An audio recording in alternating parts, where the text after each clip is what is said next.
Hello, welcome to Comcast Local Edition. I'm Amy Allison. Yes Reading is a youth literacy program that provides services free of charge, and they're looking for volunteers. Our guest is here to talk to us about the kinds of volunteers who would excel. Michael Lombardo, Executive Director of Yes Reading.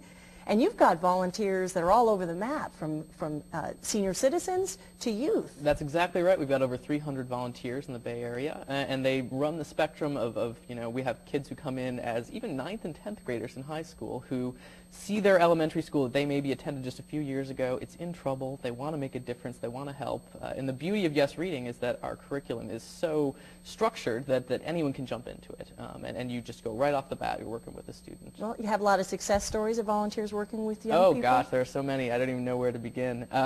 One of my favorites involves a little boy named Oscar, whose family came here from Mexico just about a year ago. And Oscar came in with very, very limited literacy skills. He, in fact, was trying to read from right to left on the page instead of from left to right. Now, the Arabic style. Exactly. And so Oscar wanted to be a doctor, and it was really, really painful, I think, for us to see this child who had lacked the most basic literacy skills and had these big dreams and really wanted to be a contributing member of society. And we were able to pair Oscar with a wonderful retired doctor who is one of our volunteers, whose name is Frank, and he's from Palo Alto. And Frank and Oscar made a really wonderful personal connection. And Oscar quickly fell in love with Dr. Seuss books, and every week Frank and Oscar would come in, they would go over the same Dr. Seuss books. And at the end of the year, we had a reading recital, and Oscar stood up and read Green Eggs and Ham all by himself, left to right, properly across the page. And I think there was nary a dry eye in the room, especially Frank. Oh, that is so touching, because it's not just I'm tutoring you on reading, it's really building relationships. Absolutely. And it's not just about the reading skills that we look for outcomes. We're also looking for building self-confidence with students and helping them participate in the classroom more.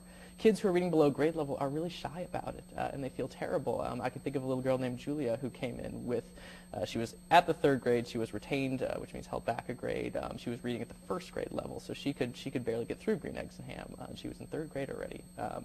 And, she would come into the center, she wouldn't speak to anyone, she would look down. She was very, very ashamed of her inability to read. And we paired her with a former teacher, a retired teacher, who was one of our volunteers, who came in. Her name was Helen.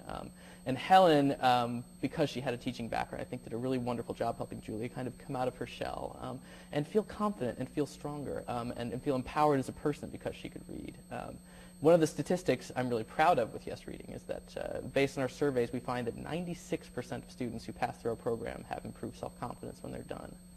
And that will, I'm sure, extend to other parts of their life as well. Absolutely. And that's kind of the moral of the story with literacy, is that it's the foundation of everything you'll do in your schoolwork and in your life. The inability to read intrudes on your life at every point. You can't do your taxes. You can't address an envelope. And